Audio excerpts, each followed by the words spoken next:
Bonjour, je suis heureux de vous retrouver ce vendredi 20 septembre pour parler avec vous des informations astrologiques des jours à venir. Alors nous parlerons bien évidemment, après cette pleine lune et surtout cette éclipse de lune de mercredi dernier, nous allons parler des influences de la lune décroissante dans le signe du Bélier, du Taureau, des Gémeaux et du Cancer en astrologie sidérale, c'est-à-dire dans l'astrologie conforme à la réalité astronomique observable.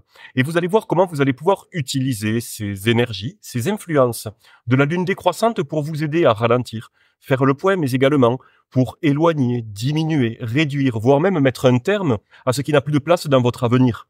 Vous allez voir comment vous allez pouvoir utiliser même ces transits de la lune décroissante dans les signes donc du Bélier, du Taureau, des Gémeaux et du Cancer, en fonction des différentes activités représentées, en fonction des différentes sensibilités, des différentes humeurs que vous allez ressentir. Je vais vous expliquer comment vous allez pouvoir utiliser ces différentes influences pour vous faciliter la vie, toujours en agissant dans le sens des influences astrologiques importantes. Alors cette semaine, vous allez pouvoir utiliser particulièrement deux créneaux très intéressants. À partir de ce vendredi 20 septembre à 22h54 jusqu'au lundi 23 septembre à 3h27. Et puis ensuite, à partir du mercredi 25 septembre à 8h41 jusqu'au jeudi 26 septembre à 15h22. Ces deux créneaux que je viens de vous donner, la Lune n'appliquera aucun aspect dissonant, carré ou opposition, aux autres planètes du septénaire, c'est-à-dire que ce seront des créneaux particulièrement favorables durant lesquels la Lune, qui représente votre humeur, vos émotions, mais également les actions que vous allez démarrer, ne seront affectées d'aucune influence négative.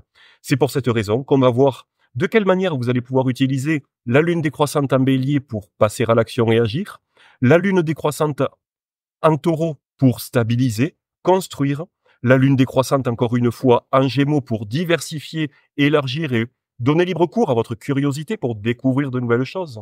Et enfin, la Lune décroissante en Cancer pour vous écouter.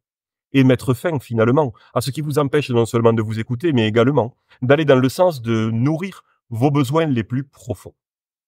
On reviendra également sur Mercure qui entrera dans son domicile, le signe de la Vierge, ce mois-ci, ce lundi 23 septembre, et qui y restera jusqu'au jeudi 10 octobre. Puisque Mercure dans son domicile, on va l'aborder, la Lune sera également dans son domicile, le signe du Cancer. Quand on parle de domicile, il faut savoir qu'en astrologie et en astrologie traditionnelle, la notion de domicile, c'est quelque chose de très important parce que ça fait partie des dignités essentielles avec l'exaltation. C'est-à-dire que lorsqu'une planète est en dignité, domicile ou exaltation, ses influences sont renforcées, sont plus puissantes, sont soutenues. Dans le cas de la Lune dans son domicile, d'une planète dans son domicile, elle va gagner en qualité. Elle va pouvoir exprimer donc ses qualités de manière plus facile, comme le maître en sa demeure, on disait autrefois. Alors que lorsqu'elle est en exaltation, elle va pouvoir gagner au lieu de gagner en qualité, elle va gagner en quantité. Quand on parle d'exaltation, on se rend bien compte qu'il s'agit d'une augmentation de la quantité de la puissance. Une planète qui va être dans son lieu d'exaltation, c'est une planète dont les influences vont être amplifiées, augmentées, avec parfois un risque d'excès, alors que lorsqu'une planète se trouve dans son domicile, on disait également qu'une planète dans son domicile ne peut pas nuire. Pour autant, il faut toujours faire attention, parce qu'une planète dans son domicile, elle est libre d'exercer ses influences pleinement, sans aucune entrave. Mais ça peut apporter une telle facilité qu'on peut être tenté d'un excès de confiance ou encore de s'endormir sur ses lauriers et donc de ne pas véritablement profiter des influences favorables, des facilités liées aux influences de cette planète dans son domicile, que ce soit dans un thème astral, dans votre thème astral, ou lorsqu'une planète se trouve en transit, comme la Lune lorsqu'elle transite le Cancer, mais également Mercure qui va transiter donc le signe de la Vierge. On fait une petite aparté avant de parler des transits de la Lune. Mercure en Vierge, donc, pendant les quelques semaines à venir, donc du 23 septembre au 10 octobre, ça va vous permettre de vous appuyer sur vos capacités de réflexion, vos capacités intellectuelles, vos capacités d'observation et d'analyse, de manière extrêmement fine, avec beaucoup de sens du détail, de sens de la concentration, pour mener à bien finalement les projets qui sont les vôtres, en optimisant, en rangeant, en triant, en structurant et en organisant vos actions, vos activités, vos projets, vous allez pouvoir les mener à bien de manière méticuleuse. Ça va vous permettre véritablement, parce que Mercure, il est en son domicile, mais il est également dans son lieu d'exaltation, dans le signe de la Vierge. Donc ça va renforcer considérablement votre mental, votre intelligence, vos capacités analytiques et de compréhension. La Vierge, c'est également un signe de terre, donc vous allez pouvoir utiliser toutes ces capacités, notamment mentales, intellectuelles, d'observation, mais également de compréhension, d'échange, dans des domaines pragmatiques, concrets, tangibles, terre à terre. C'est pour cette raison que Mercure en Vierge, finalement, va être votre meilleur allié pour avancer et pour réaliser des projets, que ce soit vos propres projets, établir vos propres plans pour ensuite les suivre méticuleusement pour arriver jusqu'au bout, ou encore pour poursuivre les projets ou les buts que d'autres vous ont confiés. La Vierge, c'est également un signe qui vous incite à vous mettre au service de l'autre. Mettre au service de l'autre vos capacités, vos connaissances, vos compétences, vos savoir-faire. Également, le signe de la Vierge vous parle de la santé, du soin, mais également de l'hygiène de vie. Donc vous allez pouvoir utiliser également Mercure dans ce signe de la Vierge. Lorsque la Lune sera croissante pour mettre en place de nouveaux projets, de nouvelles activités, pourquoi pas de nouvelles routines, de nouvelles habitudes plus vertueuses dans votre quotidien, sur le plan de votre hygiène de vie ou de votre santé. Et lorsque la Lune sera décroissante, comme c'est le cas actuellement, eh bien, vous allez pouvoir au contraire tirer des leçons du passé, tirer les enseignements du passé, pour pouvoir éliminer, réduire, diminuer, mettre un terme à des habitudes délétères, à de mauvais comportements peut-être alimentaires ou sur le plan de la santé ou de l'hygiène de vie, par exemple. Encore une fois, une lune croissante alors que Mercure se trouve en Vierge serait également très intéressant pour lancer une activité de soin ou d'aide à autrui, dès lors qu'il s'agira de vous mettre au service de l'autre. Attention encore une fois à ne pas vous oublier, c'est-à-dire le risque de ne pas savoir dire non lorsque vous en ressentez le besoin. Également le risque, puisque n'oubliez pas que Mercure sera dans son domicile, mais également dans son lieu d'exaltation, de tomber dans le piège de l'excès de Mercure. Un excès, par exemple, de sens critique, que ce soit vis-à-vis de vous-même ou vis-à-vis des autres. Dans un tel cas, ce sera l'élixir floral du Dr Bach, Beach, qui va vous aider au contraire à voir un petit peu plus de beauté dans ce qui est différent, ou à accepter que les choses soient différentes de la manière dont vous les envisagez, ou accepter encore une fois l'imperfection. De la même manière, vous pourriez également tomber dans un sens justement de la perfection, mais également un sens du détail tellement excessif que vous en deviendriez maniaque. Et à ce moment-là, ça pourrait même vous faire perdre de vue, vous voyez, un petit peu comme ça. Pour moi, la Vierge, l'excès de la Vierge, c'est le nez dans le guidon, c'est le nez contre le mur, et on perd de vue les implications globales et supérieures, y compris nos valeurs ou nos idéaux, qui sont quand même la chose la plus essentielle pour mener à bien nos projets et s'assurer qu'ils vont bien dans le sens de ce qui nous fait véritablement vibrer, eh bien, on peut avoir un tel sens de l'application du détail et de la concentration avec les influences de la Vierge, et notamment lorsque Mercure se trouve dans le signe de la Vierge, qu'on peut passer à côté, qu'on peut oublier véritablement pourquoi est-ce qu'on fait ce qu'on est en train de faire. Dans ce cas-là, ce sera l'élixir floral Crabapple, qui va pouvoir, par exemple, dans un cas d'une recherche excessive de la pureté, de la perfection, où toute imperfection va vous sembler véritablement comme un monde et va vous empêcher de réaliser ce que vous êtes en train de faire. Eh bien, dans ce cas-là, Crabapple va vous permettre encore une fois aussi de trouver de la beauté dans l'imperfection, ou au moins d'accepter que ce que vous faites ne soit pas parfait, d'accepter que vous-même vous ne soyez pas parfait, de manière à vous permettre justement d'avancer et de ne pas rester coincé dans une espèce de maniaquerie ou un souci excessif du détail, qui encore une fois vous ferait perdre de vue les implications globales, générales et importantes de ce pourquoi vous êtes en train d'agir. Donc ça, c'est quelque chose qui est particulièrement important. Si vous voulez en savoir plus sur ce transit de Mercure dans le signe de la Vierge, je vais publier un article sur mon site alexandrejoanne.com et j'en parlerai également dans l'email d'information astrologique que je vais vous envoyer.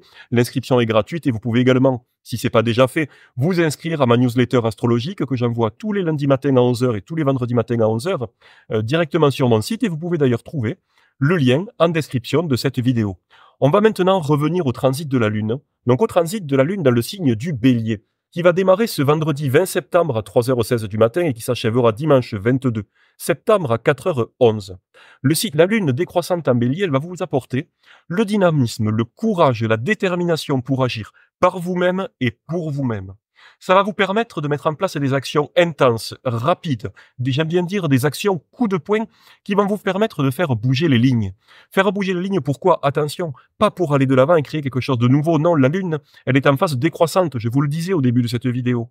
Donc ça va vous permettre bien de prendre conscience finalement, peut-être de votre zone de confort, peut-être d'habitudes dans lesquelles vous êtes installé, de situations dans lesquelles vous êtes installé, mais desquelles vous aimeriez sortir pour pouvoir vous réaliser. Parce que la Lune en Bélier, elle vous incite toujours à vous réaliser, comme je vous le disais, pour vous-même et par vous-même.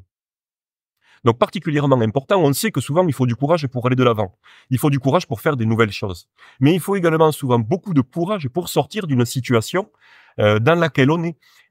Puisque la Lune en Bélier, elle va vous aider finalement à vous confronter à toutes les situations qui pouvaient vous effrayer par le passé. Vous savez, ces situations où on sait qu'on n'est pas bien dedans, mais on se dit, on remet ça à plus tard, je verrai ça demain, je verrai ça dans une semaine, dans un mois.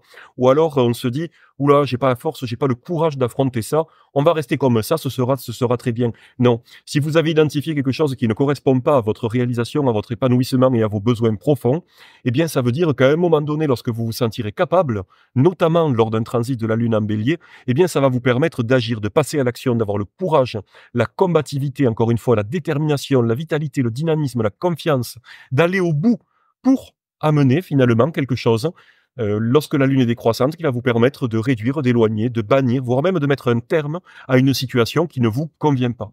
Quelque chose de très important. Pour autant, attention, parce que ça peut également apporter beaucoup d'impatience, je vous le disais, ou d'inconséquence. Le Bélier, c'est le lieu de chute de Saturne. Donc on n'a pas de patience. On ne tient pas compte véritablement des implications à long terme. Voilà pourquoi l'important lorsque la Lune se trouve en Bélier, eh bien, c'est d'agir sur une action coup de poing intense, rapide, mais qui ne va pas donc durer dans le temps. Parce que vous n'aurez peut-être pas la volonté soutenue, la persévérance nécessaire pour mener à bien votre projet ou votre activité. Donc finalement, la Lune décroissante en Bélier, elle va vous permettre de dire non, elle va vous permettre de dire stop. Elle va vous permettre de sortir d'un schéma, d'une routine ou d'une situation dans laquelle vous ne vous sentez plus confortable et qui n'est plus alignée avec qui vous êtes, ce que vous voulez ou ce dont vous avez besoin. Ensuite, la Lune va entrer dans le signe du Taureau, toujours décroissante bien évidemment, à partir du dimanche 22 septembre à 4h11 du matin, et elle restera dans le signe du Taureau, ce signe de terre, jusqu'au mardi 24 septembre à 7h59 du matin. La Lune en Taureau, finalement, les influences sont très très différentes de la Lune en Bélier. Pourquoi?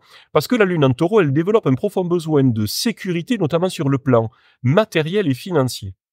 La Lune en Taureau, elle vous permet, si la Lune en Bélier vous permettait de passer à l'action de manière rapide, la Lune en Taureau, elle va vous permettre de stabiliser, de concrétiser sur le long terme. Donc vous allez pouvoir, eh bien, finalement vous intéresser à tout ce dont vous parle ce signe. Le signe du Taureau, c'est l'un des domiciles de Vénus, particulièrement important, c'est le lieu d'exaltation de la Lune.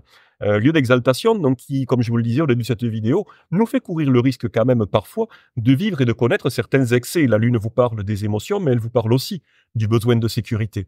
Donc on a un tel besoin de sécurité lorsque la Lune se trouve dans le signe du Taureau, et bien qu'on pourrait soit avoir des angoisses, des peurs, soit également qu'on pourrait bien finir par rester accroché à une situation sans arriver avec une certaine inertie, vous voyez, et sans arriver finalement à dépasser les premières difficultés, les premières embûches, les premières entraves. C'est pour cette raison que si vous vous trouvez dans ce cas, que vous manquez de persévérance, eh bien vous pourriez par exemple vous appuyer sur l'élixir floral gentiane, qui est la fleur de type associée au Taureau, qui va vous donner justement la persévérance d'aller au-delà des premières difficultés ou des premiers, peut-être même des premiers échecs dans ce que vous allez entreprendre. Comme je vous le disais, le signe du Taureau, c'est un signe de terre, c'est un signe de mode fixe, mais c'est également le domicile de Vénus. Vénus, elle vous parle de quoi? C'est la planète, on le sait, de l'amour, c'est la planète qui vous parle également de la beauté, des arts, de l'esthétique, mais c'est également le significateur de l'argent. Voilà pourquoi ce transit de la Lune décroissante, par exemple dans le signe du Taureau, va vous permettre, pourquoi pas, d'éloigner, de mettre un terme, de réduire, ou de terminer, d'achever tout simplement un projet artistique, un projet lié à la beauté, un projet lié au plaisir. Pourquoi pas également, quand on parle des plaisirs, c'est des plaisirs qui sont perçus au travers de vos 5 sens. Les plaisirs de la table, mais également la sensualité sur le plan amoureux. Puisque le Taureau, il faut pas l'oublier, c'est le signe le plus sensuel des 12 signes du zodiaque. De la même manière, c'est également quelque chose qui va vous parler des plaisirs simples, authentiques de la vie. Des plaisirs liés à une promenade, par exemple, dans la nature, au fait de jardiner, de mettre les mains dans la terre. Si lorsque la Lune croissante ou décroissante se trouve en Taureau, vous avez besoin de vous ressourcer, eh bien vous y parviendrez de manière, sur le plan émotionnel notamment, vous y parviendrez en pratiquant des plaisirs simples, je vous le disais, en vous promenant dans la nature, en plongeant vos mains dans la terre, en jardinant, en vous occupant de quelque chose qui va se trouver en plein air par exemple, eh bien vous allez pouvoir tout particulièrement vous ressourcer sur le plan émotionnel à ce moment-là. Également, puisque la Lune est décroissante et que la Lune en Taureau vous parle également des finances, de l'argent, vous allez pouvoir en profiter pour identifier des dépenses, des frais que vous pouvez faire, mais attention, des dépenses et des frais qui ne vous apportent aucun plaisir, mais qui grèvent sur le long terme votre capacité d'épargne ou d'investissement. Une fois que vous aurez identifié ces frais et ces dépenses, peut-être en scrutant toutes vos dépenses, en les mettant dans un tableau Excel ou en les écrivant les unes après les autres sur une feuille, vous allez pouvoir identifier finalement là où vous mettez de l'argent et que ça ne vous procure aucune sécurité ou aucun plaisir. Et bien là, vous allez pouvoir utiliser typiquement cette lune décroissante en taureau pour y mettre un terme à ces dépenses. Pourquoi? Et bien encore une fois, pour renforcer votre sécurité et votre confort sur le moyen terme, sur le long terme, toujours sur le plan concret, matériel et tangible, et financier, bien évidemment. Ensuite, la Lune entrera dans le signe des Gémeaux. Encore une fois, les influences vont être particulièrement différentes. À partir du mercredi 24 septembre à 7h59, jusqu'au jeudi 26 septembre à 15h22. Alors, si le signe du Taureau vous incite à stabiliser et à fixer, le signe des Gémeaux, c'est un signe de mode mutable. C'est l'un des domiciles de Mercure avec la Vierge. Donc, ça va vous apporter une envie, un besoin de diversifier, de découvrir, de multiplier les découvertes, les lectures, les apprentissages, les connaissances, mais également les échanges et les communications. Donc le piège d'une lune dans le signe des Gémeaux, eh bien, c'est de vous éparpiller, de tomber dans le piège du dilettantisme et de partir dans tous les sens, dans vos échanges, vos communications, vos conversations, mais également dans vos lectures et vos apprentissages. Si bien qu'au final, eh bien, vous ne mèneriez rien à terme et en tombant dans le piège du dilettantisme, eh bien, vous ne pourriez pas véritablement profiter des influences favorables de ce transit de la Lune en Gémeaux. Moi, ce que je vous recommande, c'est de décider dans quel domaine intellectuel, domaine de l'esprit, mais également des échanges, de la communication, mais également du domaine commercial, parce que les Gémeaux, ça vous parle également du commerce et du domaine commercial. Dans quel domaine vous allez pouvoir utiliser, vous allez vouloir surtout, utiliser les influences de la Lune décroissante en Gémeaux pour élargir votre vision, mais je dirais pas forcément de manière supérieure comme ça pourrait être le cas si la Lune était en Sagittaire, mais plutôt pour voir tout autour de vous, dans votre environnement proche, en vous appuyant sur vos proches, vos voisins, vos frères et sœurs si vous en avez, géographiquement parlant également tout autour de vous. Quelles sont toutes les petites démarches que vous allez pouvoir mettre en place pour pouvoir justement avancer sur votre projet. Mais encore une fois, on est sur une lune décroissante qui va donc vous aider bien, à identifier ce qui vous empêche peut-être d'accéder à vos projets, d'accéder à la réalisation de vos projets ou de votre volonté sur le plan commercial, intellectuel, sur le plan également, pourquoi pas, social, de vos échanges, de vos conversations, de vos communications. Identifiez ce qui vous empêche. Est-ce que finalement, c'est les réseaux sociaux qui vous poussent à échanger avec 50 personnes dans la journée, mais finalement avoir aucun ami? Peut-être. Est-ce que c'est sur le plan intellectuel ou peut-être que vous accumulez les livres sans, ou que vous commencez chaque fois à lire le livre, vous n'allez jamais au bout, vous avez une pile de livres comme ça sur la table, et vous n'allez jamais au bout d'un livre et finalement, du coup, vous n'accédez véritablement jamais à la substance qui se trouve dans ce livre. Est-ce que vous accumulez peut-être les formations physiques, présentielles, en ligne? Vous les débutez, vous n'allez jamais au bout en passant à la pratique et en mettant en pratique ce que vous avez appris. Vous savez que c'est quelque chose qui me tient très à cœur puisque moi-même, je propose des formations en ligne d'astrologie et la pire des choses, c'est d'acheter une formation finalement et de ne jamais la commencer. Commencez-la au moins, ouvrez-la et fixez-vous un programme qui va vous permettre d'aller jusqu'au bout de cette formation. Et typiquement, cette lune décroissante en Gémeaux, elle va vous permettre d'identifier ce qui vous empêche d'aller au bout de ces connaissances, de cet apprentissage, ou de peut-être d'un approfondissement de vos connaissances, de votre compréhension d'un domaine, d'un sujet, dans vos lectures, dans vos formations, mais également d'une relation, des relations sociales que vous pouvez avoir. Mettez de côté tout ce qui vous en éloigne et peut-être une trop grande curiosité, une trop grande gourmandise, un trop grand appétit dans ces domaines-là qui vous empêche d'aller au fond des choses, qui vous empêche d'aller au bout des choses. Puisque être curieux, c'est une très très bonne chose qui nous permet d'aller toujours de l'avant dans la vie. Mais un excès de curiosité nous empêche d'approfondir véritablement les sujets et nous fait rester en surface de manière superficielle. Et finalement, on perd tous les avantages de ce transit et des influences du signe des Gémeaux dans notre thème astral, dans notre ciel de naissance, mais également au fil des transits que l'on peut vivre dans la vie. Un risque également du transit de la Lune en Gémeaux, c'est de se montrer trop cérébral, c'est-à-dire d'aller rechercher systématiquement à l'extérieur la confirmation, dans des lectures ou en demandant à Pierre-Paul ou Jacques la confirmation de ce que l'on sait déjà de manière intuitive ou que l'on a en nous. Dans un tel cas, ce sera l'élixir floral Serato qui va vous aider à vous faire confiance à votre intuition, à votre sensibilité et à votre inspiration, pour justement mettre de côté un petit peu cette approche trop cérébrale et pouvoir être véritablement vous-même dans l'exploration intellectuelle ou relationnelle que vous avez avec les autres. Enfin, la Lune va quitter le signe des Gémeaux pour entrer en Cancer à partir du jeudi 26 septembre, à 15h22. Dans ce signe du Cancer, elle est dans son domicile et elle va y rester jusqu'au dimanche 29 septembre à 1h52 du matin. Alors la lune en cancer, le cancer est un signe d'eau, c'est-à-dire que ça va développer considérablement votre sensibilité, votre réceptivité, ce qui pourra d'ailleurs même se transformer finalement en hypersensibilité et peut-être même en susceptibilité. Le sachant, vous aurez peut-être besoin de vous isoler de ces grandes influences parce que vous pourriez vous sentir, moi j'aime bien dire, comme une éponge énergétique, une très très très grande sensibilité vis-à-vis des influences extérieures, aux ambiances.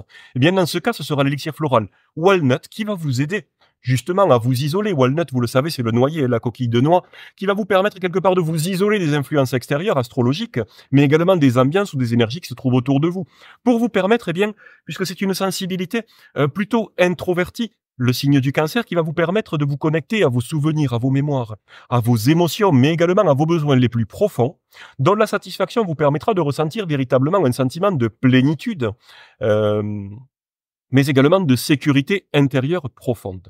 Parce que vous le savez, nous vivons dans un monde qui nous pousse à chaque fois qu'on ressent une sensation de vide en soi. On a tous, en général, une sensation de vide en nous. Et la société dans laquelle on vit, eh bien, elle nous pousse à quoi? Elle nous pousse jamais à nous dire la solution à ce vide, il est en toi, justement. Non, elle va nous pousser, la société, à nous dire c'est par des compensations extérieures que ça va te permettre d'oublier que tu te sens creux, que tu sens un vide en toi, finalement. Elle nous dit ça, la société actuelle. Achète sur Internet, va faire les boutiques, va faire les soldes. Fais-toi plaisir, pars en voyage. Voilà ce qu'elle va nous dire finalement, cette société. La plupart très consumériste autour de nous. C'est même des réflexes qu'on a parfois même sans que ça monte à la surface de notre conscience, où on se dit, oula, je ressens ce vide en moi, je vais aller sur mon téléphone et puis je vais commander quelque chose, je vais me faire plaisir, je vais aller faire un restaurant, je vais aller faire un cinéma, je vais partir en week-end, je vais partir en voyage. Tout ça, c'est que des compensations à notre insécurité intérieure ou au vide que l'on ressent en nous. Eh bien non, le signe du cancer et le transit chaque mois de la lune en cancer, il nous rappelle quoi? Il nous rappelle que c'est en nourrissant nos besoins les plus profonds que nous pouvons sentir ce sentiment de complétude, mais pas de manière superficielle, pas de manière limitée dans le temps comme on peut le faire quand on fait un nouvel achat. Si par exemple on ne se sent pas bien, on se sent vide à l'intérieur de nous, ou on se sent en insécurité, on va se faire plaisir, on va faire un achat. De manière transitoire, sur le court terme, pendant quelques minutes, quelques heures, parfois même des fois quelques jours, cet achat, ce voyage, ce restaurant qu'on va pouvoir faire, ce petit plaisir qu'on va acheter, en tout cas ce recours à l'aide extérieure, va nous permettre d'oublier un petit peu ce mal-être intérieur. Mais ce mal-être intérieur, il est toujours là. On n'a fait que le masquer et le compenser, puisque le seul moyen, encore une fois, de venir nourrir ses besoins intérieurs, ses besoins profonds, mais également de venir combler ce vide intérieur, eh bien c'est en répondant à nos besoins les plus profonds, qui nous sont personnels, qui nous sont propres, que l'on peut par exemple aborder, découvrir, au travers notamment de la lune, de notre thème astral, dans notre ciel de naissance. La lune en cancer, elle vient nous aider, elle vient nous permettre chaque mois de nous reconnecter justement à ces besoins qui vont nous permettre de nous sentir pleins et entiers et en totale sécurité. Pourquoi faire? Eh bien tout simplement pour pouvoir prendre soin de celles et ceux que l'on aime autour de nous. Parce que la lune en cancer, on dit c'est une configuration qui nous incite à prendre soin de l'autre, à soigner l'autre, oui. Mais on ne peut pas soigner l'autre, on ne peut pas aimer l'autre, on ne peut pas prendre soin de l'autre de manière saine et équilibrée si on n'a pas d'abord nourri nos propres besoins en nous-mêmes. C'est pas du tout une démarche égoïste, non. C'est une démarche au contraire altruiste, puisque c'est en comprenant que c'est en étant bien nous-mêmes que l'on va pouvoir véritablement aimer de manière inconditionnelle et prendre soin de l'autre. Voilà pourquoi le transit de la lune en cancer, la lune décroissante, va vous permettre d'identifier finalement ce qui vous éloigne de vous-même, ce qui vous empêche de nourrir vos propres besoins. Et une fois que vous l'avez identifié, eh bien vous allez pouvoir l'éloigner. Vous allez pouvoir le réduire, et puis vous allez même pouvoir y mettre un terme, pour pouvoir ensuite avoir le temps, l'envie, la place nécessaire pour pouvoir vous écouter et prendre soin de vous. Encore une fois, ensuite, pourquoi prendre soin de vous? Non pas pour vous regarder comme ça dans le miroir de manière totalement égocentrique. Non, non, non. L'idée, c'est justement, une fois que vous avez nourri vos propres besoins, c'est que vous allez pouvoir devenir un pilier dans votre famille, dans votre environnement familial, au premier degré, la famille véritablement au sens premier, mais également dans le cadre dans lequel vous vivez, vous allez pouvoir devenir un pilier, et on le verra ensuite avec le transit de la Lune, dans le signe du lion, un pilier ensuite rayonnant, pour pouvoir aider les autres autour de vous. Mais la lune en cancer, elle va vous permettre justement d'identifier cette lune décroissance qui vous empêche de vous écouter et de nourrir vos propres besoins, éloigner, réduire, mettre un terme à ce qui vous empêche, de manière à ce que vous puissiez ensuite, lorsque la lune sera redevenue croissante, nourrir justement ces besoins. Pour pouvoir prendre soin de votre famille, prévoir des activités familiales, parce que la lune en cancer, elle vous parle justement des activités en famille, du foyer, de la maison, de l'immobilier, de là où vous habitez. de tous les projets liés à tout ça. Également des projets en lien avec le passé, les traditions, l'histoire. Mais, encore une fois, la lune décroissante va vous permettre d'identifier ce qui vous empêche de nourrir tous ces besoins, ces passions et ce besoin de sécurité. Voilà, on a maintenant fait le tour des informations astrologiques de cette semaine. Vous pouvez retrouver plus de détails à ce sujet sur mon site alexandrejohan.com, puisque je publie pour chacune de ces configurations un article dans lequel je vais récapituler les influences de ce transit, je vais récapituler les dates, les heures importantes, les créneaux favorables et la manière dont vous allez pouvoir en profiter pleinement. De la même manière, vous pouvez également retrouver sur mon site Alexandre Johan et également sur ma chaîne YouTube des vidéos, des guides dans lesquels je vais vous expliquer comment aller plus loin. Puisque là, je vous parle d'influence globale, générale, qui concerne évidemment toutes les personnes sur cette terre. Mais je vais vous expliquer dans des vidéos, notamment sur ma chaîne YouTube, comment réaliser vos propres transits, analyser vos propres transits personnels, basés sur votre ciel de naissance, sur votre thème astral, pour pouvoir réaliser vos propres prévisions astrologiques qui vous concernent vous et uniquement vous, mais pour vous-même, mais également toutes les personnes dont vous connaissez les informations de naissance, heure, date, heure, lieu de naissance, pour vous-même, vos proches, votre famille, vos amis, mais peut-être même vos clients. Donc ça, vous pouvez découvrir tout ça dans les vidéos de ma chaîne YouTube, pour pouvoir ensuite utiliser le même logiciel que j'ai d'ailleurs conçu et que je vous propose d'utiliser, le logiciel astrologique Tempus Magis, en utilisant notamment les fonctionnalités d'interprétation automatique, et bien pour comme ça, en quelques minutes chaque fois, réaliser vos prévisions astrologiques personnelles, encore une fois pour vous-même ou pour les autres, pour les jours, les semaines, les mois, voire même les années à venir. Voilà, on a maintenant fait le tour des informations astrologiques de cette semaine. Je vous dis à très bientôt pour de nouvelles informations astrologiques. Bye.